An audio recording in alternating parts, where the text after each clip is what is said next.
আসসালামু আলাইকুম। শিমুল Memorial নর্সারি school and কলেজে অনলাইন ক্লাসে সকলকে স্বাগত জানাচ্ছি।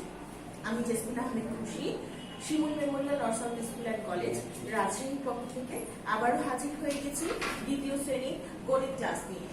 আমাদের আজকের অধ্যায় ভাগ। পাঠের বিষয়টি কি পড়বো আমরা? ভাগ, মুদ্রা আর রোমান রূপ, নামতা। শিক্ষার্থীরা, তোমরা সবাই কেমন আছো? আশা করছি ভালো আছো। আমিও আলহামদুলিল্লাহ ভালো আছি। বাসায় থাকছো তো তোমরা সবাই? বাসায় থাকবে, নিরাপদে থাকবে, বাইরে অপ্রয়োজনে বাইরে বের হবো না।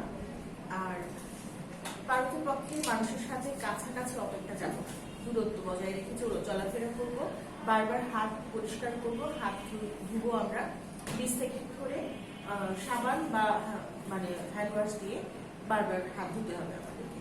বেশি করে পুষ্টিকর খাবার খেতে হবে, আর অপ্রয়োজনে নাকে মুখে চোখে হাত দিতে হবে। ঠিক আছে শিক্ষার্থীরা? তাহলে আমরা ক্লাসে চলে যাই, ক্লাসটা শুরু করে ফেলি। আমাদের আজকে যে ক্লাস, প্রথম বিষয়টি আছে হচ্ছে ফাঁকা ঘর পূরণ করুন। ফাঁকা ঘরে কি কি আছে দেখো খেয়াল করে। ফাঁকা ঘর যোগ 57 সমান 93। খ নম্বর আছে 26 গুণ 4 সমান ফাঁকা ঘর। গ নম্বর আছে 28 ভাগ 7 সমান ফাঁকা ঘর। ঠিক আছে শিক্ষার্থীরা? তাহলে আমরা এটা তুলে নিয়েছি, আশা করছি তুলে নিয়েছো না তোমরা? এবার আমরা বোর্ড থেকে এটা সমাধান করে আসবো। দেখো, ক নম্বরে কি ছিল? ফাঁকা ঘর যোগ 57 সমান 93। আমরা কি জানি? প্রথম ঘরটা ফাঁকা ঘর থাকলে, যোগ চিহ্ন থাকলে এই 93 থেকে আমরা 57 বিয়োগ করব। কেন বিয়োগ করব? এটা হচ্ছে যোগফল। যোগফল থেকে একটা সংখ্যা দেওয়া থাকলে ওই সংখ্যাটা বাদ দিতে হবে, তাই তো? আচ্ছা, তাহলে 93 থেকে আমরা 57 বিয়োগ করে দিই। 93 বিয়োগ 57। এবার দেখো, 93 3 ছোট আর 57 7 কি বড়। 3 ছোট হলে 3 কে আমরা কত ধরবো? 13 ধরবো। 13 থেকে 7 কি করব? বিয়োগ করব। 7 এর পর থেকে 13 পর্যন্ত তাহলে বলো 8 9 10 11 12 13। বিয়োগফল কত পেলাম? 6 পেয়েছি। আচ্ছা, 13 যে ধরেছি, এক ধার নিয়েছিলাম, এক ফেরত দিয়ে দাও 5 এর কাছে, হলো 6। 9 থেকে 6 বিয়োগ করলে কত হয়? 7 8 9। কত পেয়েছি? 3 পেয়েছি। তাহলে বিয়োগফল কত পেলাম আমরা শিক্ষার্থীরা বলো তো? 36 পেয়েছি। ফাঁকা ঘরে বসলো 36। ঠিক আছে শিক্ষার্থীরা? আচ্ছা, গ নম্বরে এবার দেখো, 26 গুণ 4 সমান ফাঁকা ঘর। 26 এর সাথে 4 কি করব? গুণ করব। তাহলে আমরা গুণ করে আসি শিক্ষার্থীরা। 26 এর সাথে 4 গুণ করলে বলো তো 4 এর সাথে প্রথমে কোন সংখ্যাটা গুণ করব? 2 না 6? অবশ্যই এককের ঘরের সংখ্যাটা আগে গুণ করতে হবে। 6 আছে এককের ঘরে, 6 আর 4 গুণ করব আগে। 4 6 কত? 4 6 24। 4 6 24 এর কত বসবে? 4 বসবে। হাতে কত থাকলো? 2 থাকলো। 4 দুগুণে কত হয়? 8 হয়। 8 আর 2 যোগ করলে হয় কত? 10। তাহলে আমাদের গুণফল কত পেলাম? 104। ফাঁকা ঘরে বসবে 104। ঠিক আছে শিক্ষার্থীরা? এবার দেখো আমাদের গ নম্বর। গ নম্বরে কি আছে বলো? গ নম্বরে আছে 28 ভাগ 7 সমান ফাঁকা ঘর। এবার আমাদেরকে বলো কত ঘরের নামতা পড়বো শিক্ষার্থীরা বলো তো? আমরা পড়বো হচ্ছে 7 এর ঘরের নামতা। 7 এর ঘরের নামতা পড়ো। 28 পর্যন্ত যাও। 7 একে 7, 7 দুগুণে 14, 3 7 21, 4 7 28। কত দূর যে 28 পেলে? 4 ঘর পর্যন্ত যে 28 পেলে। ফাঁকা ঘরে কি বসবে বলো তো শিক্ষার্থীরা? 4 বসবে। শিক্ষার্থীরা, আমরা উত্তরটা তুলে নিতে পেরেছি, আশা করছি তুলে নিয়েছি। এবার চলো আমরা 2 নম্বরে চলে যাই। দেখো 2 নম্বরে কি আছে? নিচের মুদ্রাগুলো দশমিক পদ্ধতিতে লিখুন। নিচের মুদ্রাগুলো আগে দেখে নাও কি কি মুদ্রা আছে। আমাদের 16 পয়সা আছে, 17 পয়সা আছে, 18 পয়সা আছে, 19 পয়সা আছে এবং 20 পয়সা আছে। আমরা কি জানি? দেখো, আমরা যে পয়সাগুলোর কথা ব্যবহার করছি, 10 পয়সার উপরে 10 পয়সা থেকে কি উপরে যতগুলো পয়সা হচ্ছে সবগুলোর সামনে আমরা দশমিক দিয়ে শূন্য বসাতে পারছি। যখন আমরা 10 পয়সার নিচে ছিলাম তখন দশমিকের পরে একটা শূন্য দিয়ে তারপরে সংখ্যাগুলো বসাতে হচ্ছিল। যখনই আমরা দশমিকের পরে 10 দুইটা সংখ্যার পয়সা হচ্ছে, অর্থাৎ 10 11 12, এখন আজকে আছে হচ্ছে 16 17 18 পয়সা। হ্যাঁ, দশমিকের পরে দেখো খেয়াল করে, যখনই আমাদের দশমিকের পরের ঘর এবং তারপরের ঘর, অর্থাৎ দশমাংশের ঘর আর শতাংশের ঘর যখন আমরা ফিল আপ করে দিব, তখন কিন্তু শূন্য আসছে না। তার মানে দেখো 16 পয়সার ধাতব মুদ্রা, অর্থাৎ 0.16 টাকা। 17 পয়সার ধাতব মুদ্রা মানে হচ্ছে 0.17 টাকা। 18 পয়সার ধাতব মুদ্রা সমান 0.18 টাকা।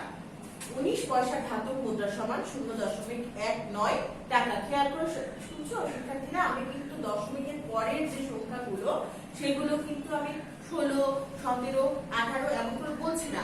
আমরা কি জানি, দশমিকের পরের যে সংখ্যাগুলো আছে আমাদেরকে সেগুলো আলাদা আলাদা করে সংখ্যা উচ্চারণ করতে হয়। 0.19 টাকা। খেয়াল করছো? এবার 20 পয়সার মুদ্রা সমান 0.20 টাকা। আমরা এবার প্রথম থেকে পুরোটুকু করে আসি। 16 পয়সার মুদ্রার 16 পয়সার ধাতব মুদ্রা সমান 0.16 টাকা। 17 পয়সার ধাতব মুদ্রা সমান 0.17 টাকা। 18 পয়সার ধাতব মুদ্রা সমান 0.18 টাকা। 19 পয়সার ধাতব মুদ্রা সমান 0.19 টাকা। 20 পয়সার ধাতব মুদ্রা সমান 0.20 টাকা। শিক্ষার্থীরা তুলে নিতে পেরেছো আশা করছি। এবার চলো আমরা 3 নম্বরে চলে যাই। 3 নম্বরে কি আছে দেখো খেয়াল করে। 3 নম্বরে আছে হচ্ছে সংক্ষেপে উত্তর দিন। ক নম্বরে কি আছে, ভাগের সূত্র কয়টি ক্ষেত্রে প্রযোজ্য হয়? ভাগের সূত্র 2টা ক্ষেত্রে প্রযোজ্য হয়।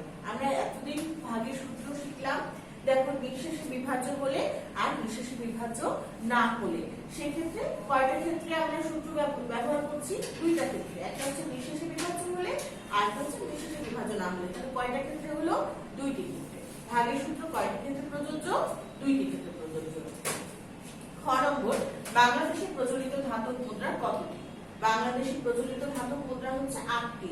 বাংলাদেশের প্রচলিত ধাতব মুদ্রা কতটি? 8টি।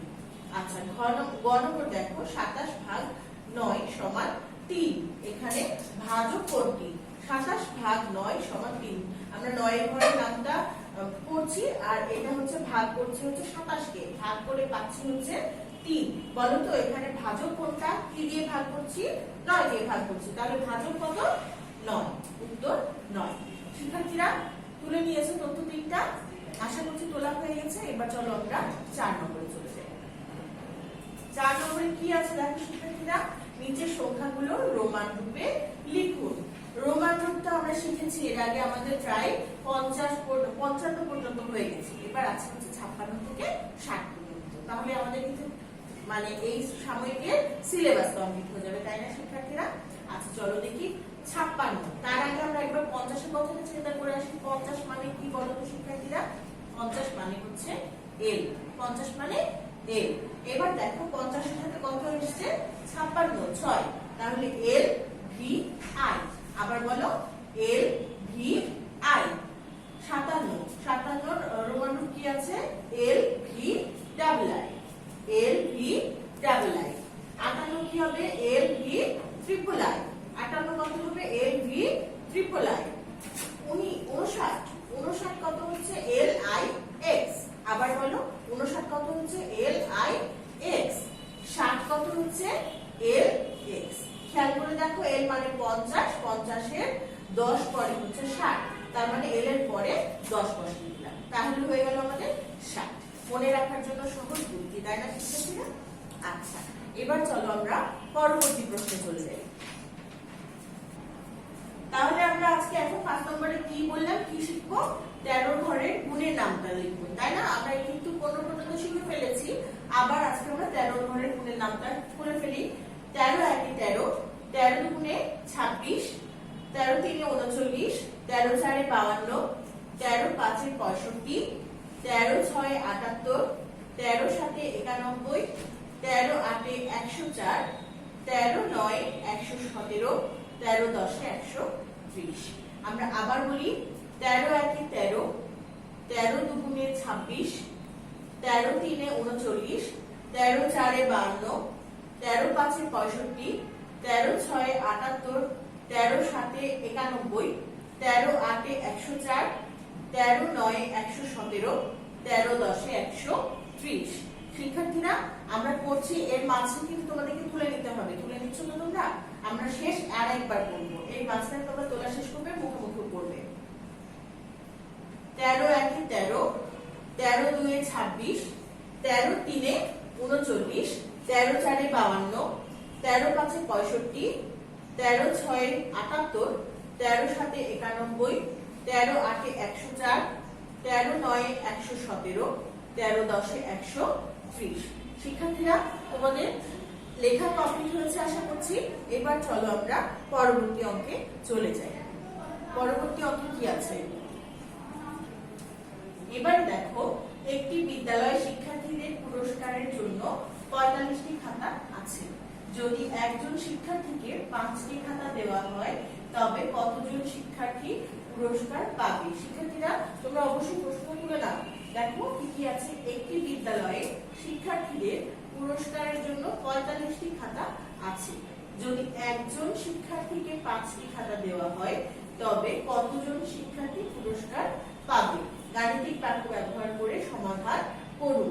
ঠিক আছে শিক্ষার্থীরা, আমাদেরকে কি করতে বলছে? দেখো 45টা খাতা আছে, আর একজন শিক্ষার্থী কয়টা করে খাতা পাবে?